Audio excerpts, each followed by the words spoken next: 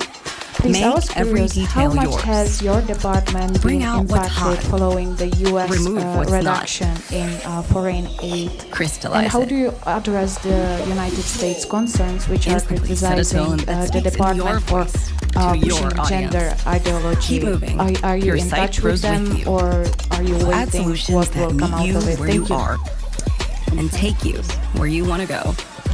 Thank you Smooth so to much for your easy to question. love. For UN Women, funding cuts have overall An MSC cruise isn't just a have vacation, it's a resulted holiday. in a budget With reduction European of style like this stunning architecture. And American touches like this stunning 2024. architecture. That's an I think 11-story slide shaped like a in terms of shark. impact, Sharkitecture. these reduced funds directly limit our life-saving services as well as our program reach.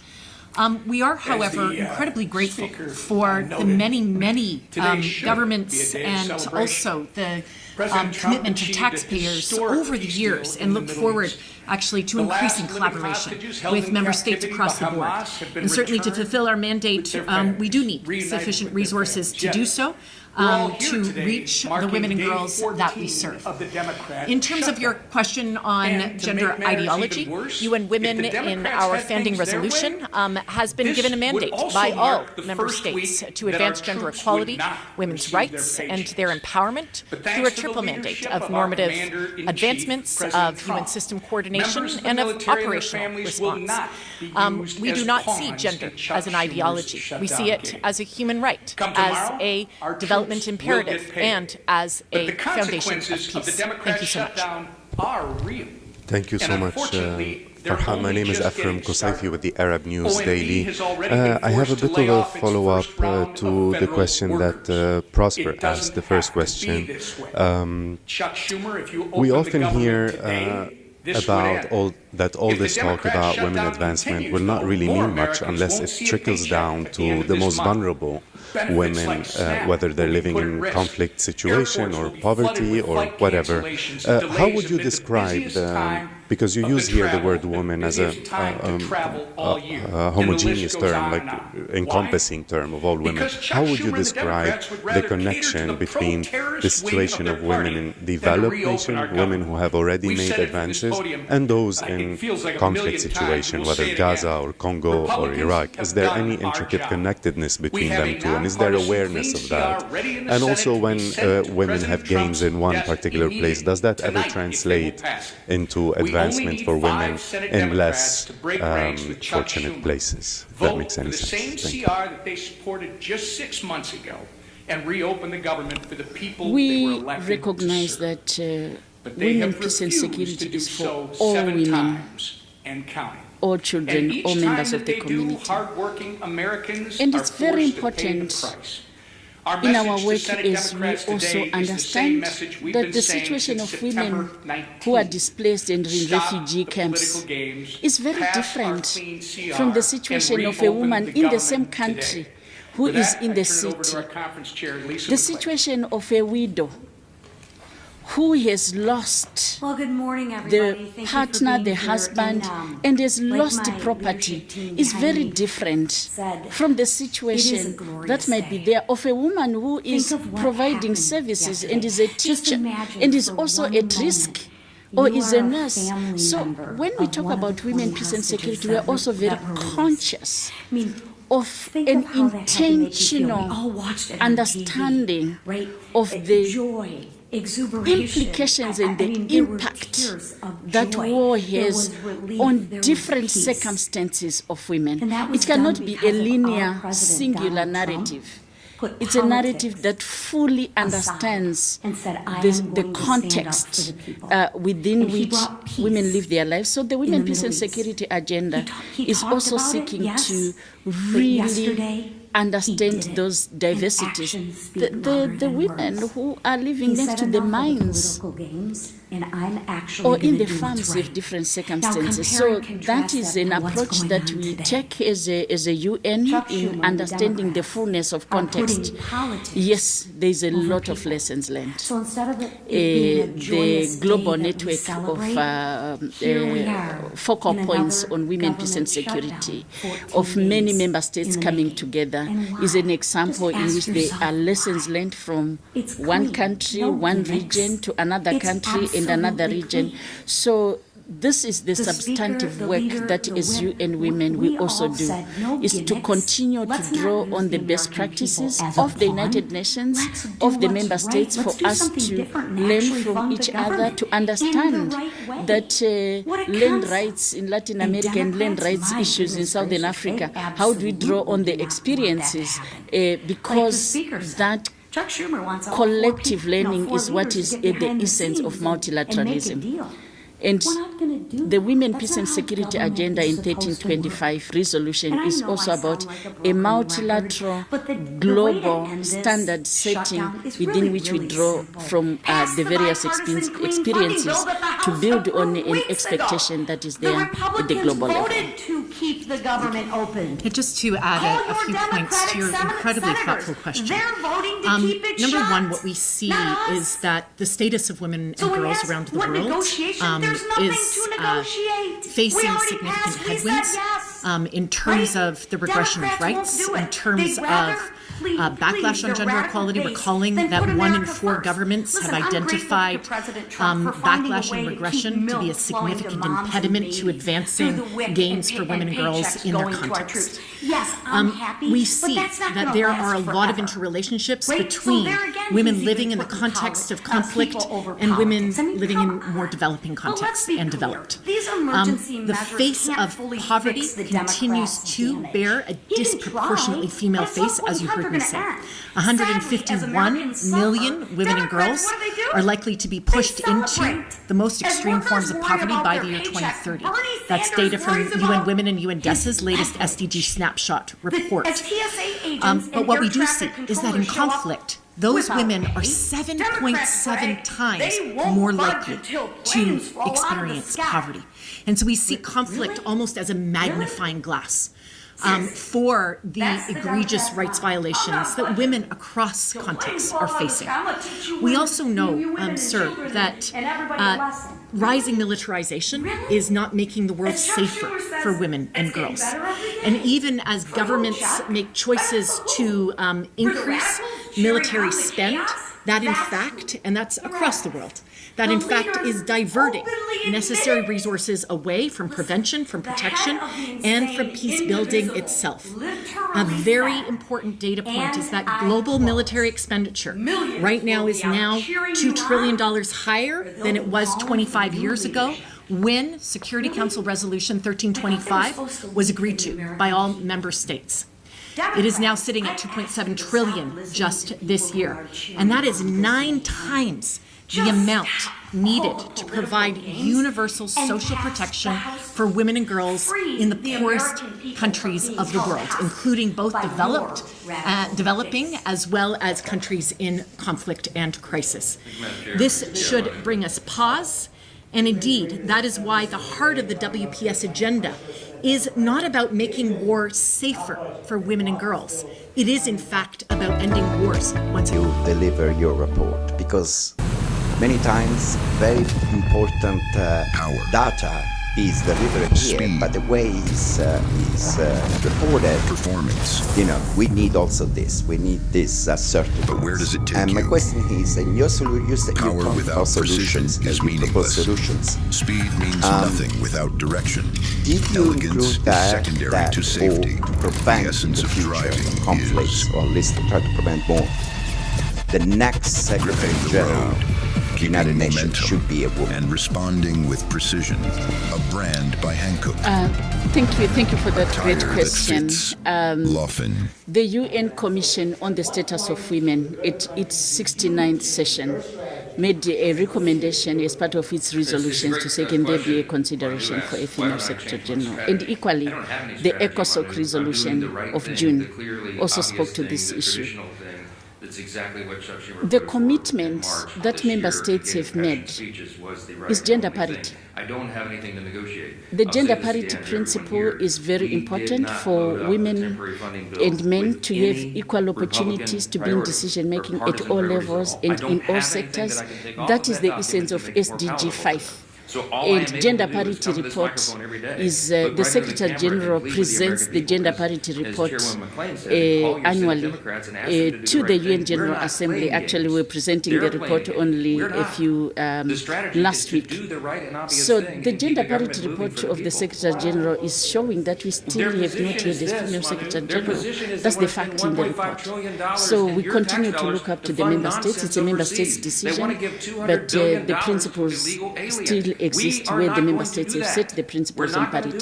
Thank you. The American people don't want us to do it. Yes, please. And just to add, indeed, as Deputy Executive Director in Yuradsai has highlighted, choosing the next SG, it's a decision for member states.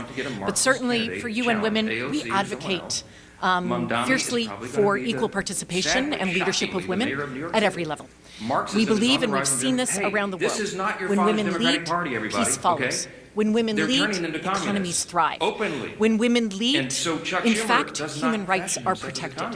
And so we believe that the same should be true here at the United Nations. Thank you so much. I cannot go in and say, oh, gee, Thanks very much. I'd like once more to thank our guests, Nyaradzai Gumensvanda and Sarah Hendricks from UN Women. Thank you so much for your briefing. Initiatives in, Have a good day. the Horn of Africa, Good afternoon, everyone.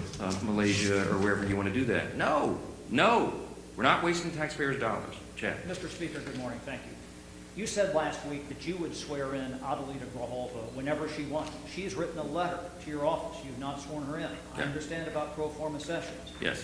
Doesn't your resistance to not swear her in add fuel to the fire that this is about the Epstein files? No. Let's talk about Groholva and Epstein. Mr. Booth. Once more for everybody. It's okay. I'll just grab the Everybody bag of sticks. in Congress, I think, afford that is money for bag. Yes. That is underway. The lowest right prices now. of any national grocery store. Go forward further. It's All an of the files were in the possession of the Biden-Harris Department of Justice. Your time is valuable. Every single thing. Don't spend it in courses you've already taken. Their sole possession. They could have released it. They could have done anything. Ro Khanna, all the Democrats who are jumping up and down making noise about this, didn't say a peep about it for 4 years. I don't know why. At University of Phoenix, prior eligible college credits can transfer with you, Is it a serious saving you time. I have sat with the victims. Plus, there's a scholarship just for transfer students.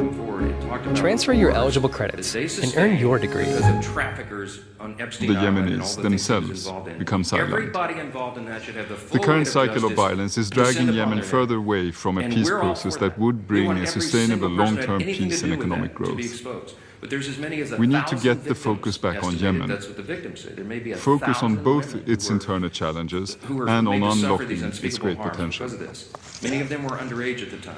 They have Mr. not President, all chosen to come forward like the some of these latest other wave brave of women arbitrary have for obvious detentions reasons. of And 22 we have to United make sure Nations that when the staff files are in released, their Sana'a and names are Hodeida redacted, is an they don't egregious suffer escalation by further Ansar harm. Allah We have against a the United duty, Nations. a responsibility. While one can't staff just wave member a has wand and recently just, been released, open the there are floodgates. You now have to make over sure that 40 the UN victims don't personnel suffer additional detained, harm. in That's all addition we to a said. Let's colleague make who sure it's died done the while right in way. detention. The The United that's Nations underway, by and the all way. its The staff House Oversight serve Committee under the asked principles of Democrats and Republicans on impartiality, that committee who are working integrity, on that vigorously. and respect for As human I said, rights some of the and biggest, dignity. bulldogs in Their Congress are on that unacceptable committee, and they're all joined together in a bipartisan arrests, fashion, the digging forced through and entry releasing into documents. UN 34,000 premises, documents so far, and more on and the way. seizure In of fact, UN as I noted, property a in couple days ago, violation the of attorney international for the House law Oversight Committee, during the endangers shutdown, the United were still Nations' doing very work. They were ability in to New York advance City peace combing through the efforts Epstein and estate deliver files. humanitarian By support the way, to that the was never Yemeni even mentioned people. or anticipated I want to in the thank discharge petition this esteemed for those of council you who for its follow all strong the details. statement condemning more these is coming actions. out. We're for all of it coming out. I as stand soon in as solidarity possible. with our colleagues The who are only thing we being want to held, make sure of and I is will that continue to innocent work victims are alongside protected, with the and I think wider we have a UN responsibility family to do that. for their With regard to unconditional Rahul, and immediate release.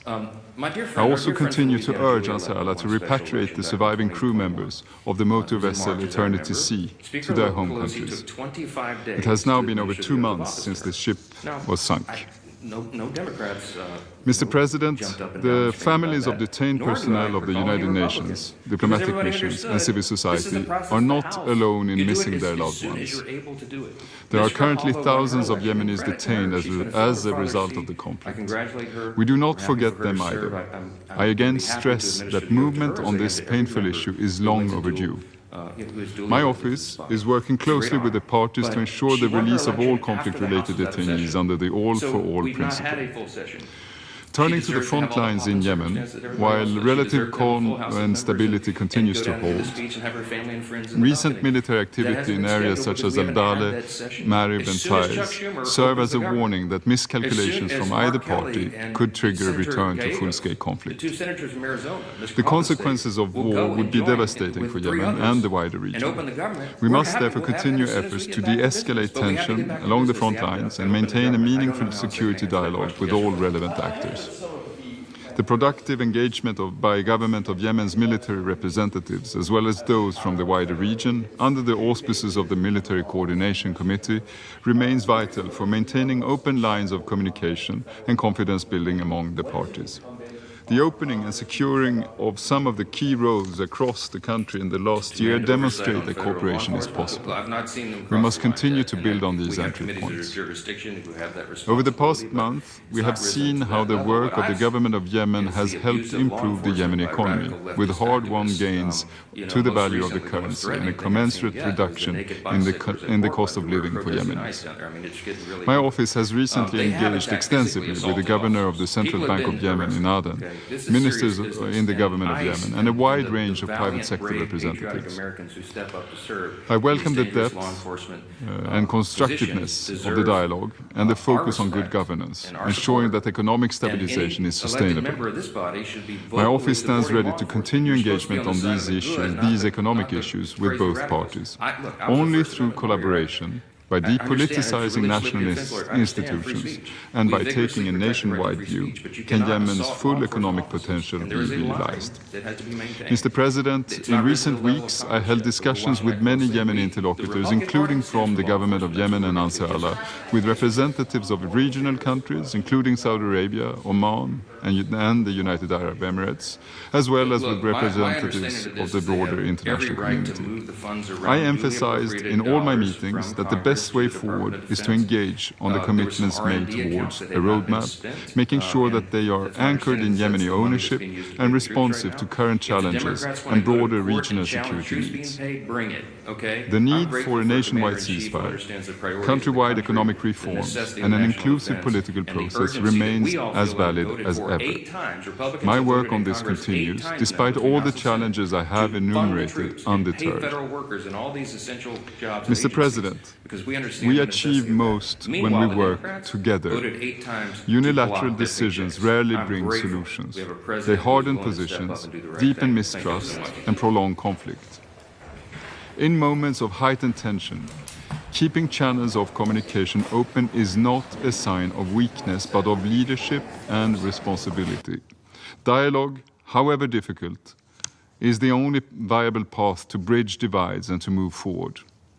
My message to all Yemeni leaders is that the United Nations remain committed to working with this country, and now, you know what? It's probably the safest place in our country. Everyone's starting to come here. The restaurants now you can't get in. Many of them closed because they couldn't. This is how we can ensure open stability and prosperity. Everybody for Yemen. before me is happy what I'm doing. Most of you won't say that but it because requires you're radical a conscious left. step back The from where we are newspapers are so now. dishonest. The press is I totally want to dishonest, thank but that's the all right. members We of got this used to council it. again And we wanted a for their landslide. united So and obviously, steadfast let's support say for power. this I mean, goal. it's impossible to And imagine for your that role when you get in 97% supporting an agreement that is credible negative for stories, Yemenis, purposely supported negative by the stories, region, even though you've done and insulated from 97% wider positive things, geopolitical shocks. that Thank you very much, could, Mr. President. that you could win an election in a landslide, winning all seven. Think of it, all seven swing states, winning by the popular vote by millions of votes.